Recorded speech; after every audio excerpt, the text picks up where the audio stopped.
people needing hospital treatment. British Prime Minister Boris Johnson came under fire on Wednesday with calls for an inquiry into his government's handling of the coronavirus crisis.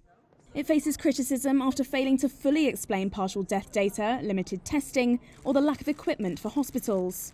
The true extent of Britain's death toll was revealed to be more than 40% higher than the government's daily figures, indicated as of April 10th.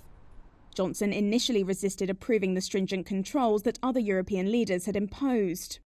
But he later put the country under a virtual lockdown when projections showed 250,000 people could die in the UK.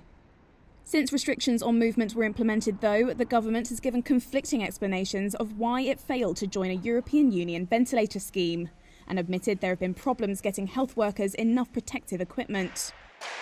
Acting leader of the opposition Liberal Democrats, Ed Davey, said an inquiry with the strongest possible powers should be launched to investigate what he called shocking failures on protective equipment for staff. We need to get the infection rate down. The country desperately... Opposition Labour Party leader Keir Starmer has also said the government was too slow to respond.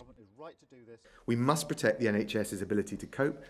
The novel coronavirus outbreak is the worst health crisis since the 1918 influenza pandemic, and has left governments across the world grappling with stressed populations, a stalled global economy and strained health services.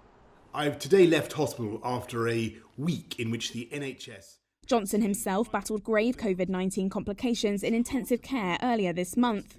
Though he has not fully resumed his prime ministerial duties, he has been making some calls and holding some meetings.